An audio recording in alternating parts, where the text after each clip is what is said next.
Hello, welcome to another Tonalist landscape oil painting demonstration. This is your painter in residence, M. Francis McCarthy, and the painting I'm bringing you today is called Into the Valley. It's a 5x7. I originally painted this back in December of 2015. I probably did share it on the channel. You'd have to go looking around. I didn't really get time myself, but this will be a little bigger version of it. And the main reason I'm sharing it today is that I revised it last year in, looks like October um, of 2018. So that would have been pretty close to 3 years after I'd done this one. And took it for a real legitimate ride using extreme glazing. Now I had a request in the comments last week by someone to get a little more into extreme glazing, and I mentioned that it reminded me I have some of these that I want to put into the store anyway. So this little painting's hanging in my studio right now, and I just personally I love it. I liked it quite a lot before I revised it. It's not really, I didn't really revise it because I didn't like it. I revised it because I had an idea for how I could make it much stronger and cooler, and I personally love it. Anyway, like I said, it'll be up in the store. And speaking of the store, my rent's going up. My studio rent is going up in a pretty major way. So I've decided that I'm going to try something here on the channel for the first time, and that's to offer subscribers of the channel, and of course people will see this video on my blog as well, and I'll try and get this out to my mailing list as well. I'm going to offer a 20% discount, and it's for 4 days, so it's time limited. 20% off any painting in my store. I'll include a frame too, a nice little frame. Well, not that little, a decent frame. That's my standard stock frame. And anyway, that's going to run from tonight after I finish this video. This is June 20th, 2019. Until June 25th. The code for the discount is going to be all caps June 25, no spaces. So June 25 for 20% discount, and you'll be supporting me, help me pay my rent, and helping do things like pay for these videos and stuff. And I appreciate the support I've gotten from my YouTube patrons. And hopefully, this would be a good time to jump in and help me out. Also, you can help me out with a like and or a comment, and I would appreciate that so much. And thank you again. So, marketing sales portion of the video is over, except I'll remind you about that discount again at the end. So, pardon me, a bit of a frog in my throat here. So the scene's based on a kind of a scene that actually just beyond those hills is the ocean. And it's a scene I came across back in probably 2013, 2014. And I've painted parts of this scene in other paintings before, all of which, I sold. I sold the 5x7, and I sold the, I think it was an 8x10, but that was more of a vertical emphasis, and it was really on these trees that are on our right. And so I thought, well, maybe I can get another painting off of this reference, and I was pretty happy with it. And actually I was quite happy with it. So what I was doing here in the original was, you can see the colors I did in the sky. It's like a bit of a cornflower blue going to some pinks and then creams. And all of it is offset by these kind of almost coolish greens. And so it had, I think, a nice complementary palette. And back then, 2015, I was doing these little 5x7s as studies prior to doing a larger painting. So I executed this scene in a larger format that was probably 10x14, and I was happy with both of them. I was especially happy with this 5x7, but last year, say October or so, I'm digging through boxes just looking for things that I think I can improve. And as much as I liked this painting, and still do, I mean, I'm liking what I'm looking at right now.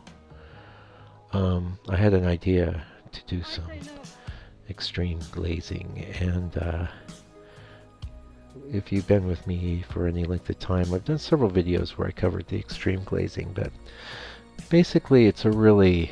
So glazing, just for those of you that may not be aware, is you do your initial painting. Generally you want to make sure it's a little lighter in value than you intend the final painting to be if you're going to do glazing, because glazing always has a darkening effect. But you would then take, for glazing, usually you use transparent or semi-transparent pigments. I know I've mentioned the list recently on my channel, but basically look on the back of any tube of paint you have, and it usually will tell you if the paint is transparent, semi-transparent, or opaque. Usually glazing is done in a more subtle way than the extreme glazing approach. But I like to do the extreme glazing approach because I sort of get like myself into a situation where I'm forced to be creative and react.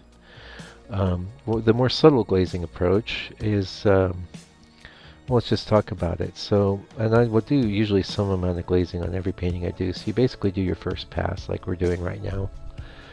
You gotta let that dry. I've had people asking me when do I glaze? You know, don't try and glaze a wet painting because that won't work. The paint's still wet. So you gotta let that dry. Usually I'll put a coat of liquid on, just so I have a bit of a buffer, because sometimes when you do the glazing it doesn't work. You want to be able to wipe most of it off if you need to. In fact, sometimes you want to be able to wipe most of it off just because that's the look you're going for. There's certain effects you can get in skies and with clouds and things that you can only get certain colors and effects with glazing, and the masters used it extensively. It's really good for taking a kind of white chalky cloud and giving it a little creamy yellow feel. And a lot of painters would be knocking themselves over trying to do this with the opaque like paint, like titanium white or whatever, when the original was done with some sort of glazing. Anyway, take a bit of pigment, you take some oil, you rub it on your palette, and then you rub it on the painting, and it can give you any kind of tint you want. You can do yellow, green, blue, red, what have you. For this painting I chose to do a very strong extreme glazing approach using a color called dioxine purple from Gamblin. And we're gonna be into it. So here we are 3 years later, and there's our little painting. I still think it looked nice the way it was, but I really love the extreme glaze approach. So you see I'm probably mixing up my glaze right now. So quite a lot of paint, and you can see, whoa, my god, that is extreme. And this is why we call it extreme glazing. Yeah, so you can see it was super strong, and then I wipe it off. But I've got a strong tint. I've basically taken the whole painting and I push it in another direction. But from there I start going, oh my goodness, how am I going to make this work? So, you know, I'm thinking, well, I'll go a bit darker here. I'll key off of purple, maybe a red purples or blue purples. Maybe start pulling it into grays, and even in some cases I might go into oranges and stuff, because orange and purple work together very well. But you can see, so there was a bit of a kind of graininess that was introduced by the initial glaze, which most of that's being eliminated by the fact I'm just brushing over with other colors. And what I really like about doing this sort of approach is that it relies so extensively on imagination and creativity. And now those are always going to be a factor in any painting you do, because you make so many thousands of decisions with each painting. There's so many ways to go wrong and right, you know. But usually I have a plan. I've got some reference. I've got maybe a previous painting, maybe several bits of reference. Maybe I'd have a little tonalist painting by a master off to the corner of my eye, or maybe I've done some magic with my reference, or whatever it is. I've got some sort of idea of how I want where I want to go and how I want to get there. But with extreme glazing, I don't have anything to look at this point except the painting in front of me. There is no other reference, and so I find that that really opens up a lot of roads for imagination. So I've done a purple pink kind of sky, and almost a pivot from cool to warm as well. And it's powerful. And this is really, so this painting wasn't so bad when we started, but if you have some lackluster paintings sitting around, this can be a really powerful way to juice them up. And worst case scenario, I mean, like this one, I don't think I ever exhibited it, and it's not because it wasn't good. It's just because I ended up with so many 5x7s because I was just, cranking out a study for each.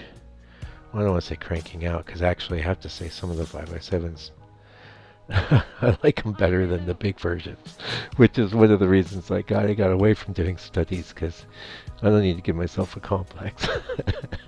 I think that might have been the case actually with this painting. I like the larger one, but I may have liked the 5x7 better. I'd have to dig the larger one out.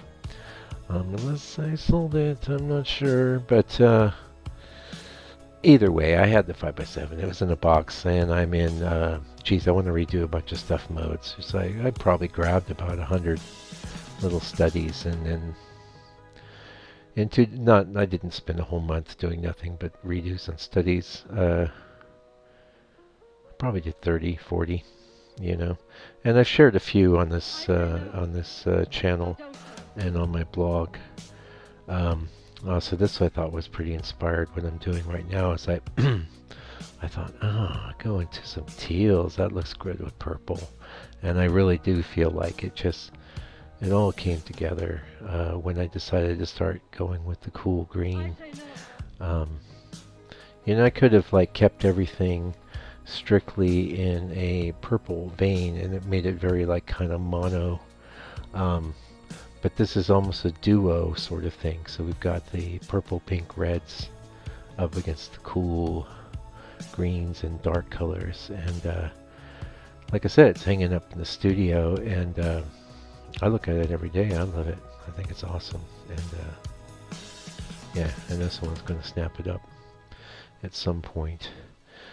Anyway, like I said, we spent nearly as much time revising this painting as we did doing the original painting, and a lot of times with my studies I would do a second pass sometimes if I felt like it. In many cases it was just sort of, and I've talked about this on the channel before, one of the reasons I was doing the little studies was I would like to do plein air work, but I find it inconvenient because of weather conditions and the lack of control over my painting environment.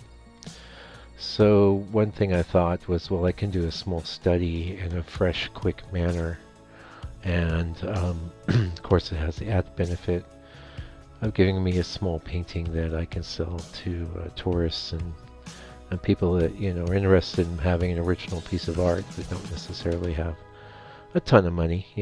I probably geez, I think these are like 150 in the store right now. But I've been all over. I have sold some for as much as 300, depending on the venue and the painting and the frame, because that's another thing. Boy, you can really get some great frames, man. But the nicer the frame, the more money they cost, and that's just a fact. But one of the attractions I had to the 5x7 size is that it is a standard size, so you can get some pretty awesome ready-made frames. Yeah, I decided to paint that whole tree out in the back there. And this sort of simplification stuff, it's like you learn with experience, but I would say to you, if you're a painter starting out, look for things you can eliminate. Always look for details that don't need to be there. And some artists get to the point where everything's so stripped down, it's just, I've seen some tonalist painters. I've seen paintings on TV that are just like a big red sky with a big smear of yellow gold in the middle, and then going down to a purple ocean or something. That's the whole painting, and it actually looks great. I could even envision myself doing that kind of thing at some point in the future, a larger size. Anyway, time to go. 20% discount till June 25th. The code is June25, all caps, no spaces. Please like the video if you haven't already. Leave me a comment. You can ask me any question you need, by the way. I'm always here to help. You can send me an email. You can get to all that through my site, landscapepainter.co.nz. That's where the store is too. I'll be back real soon with another video. Meanwhile, please do me a favor. Take good care of yourself, your family. Thanks for the support. And stay out of trouble.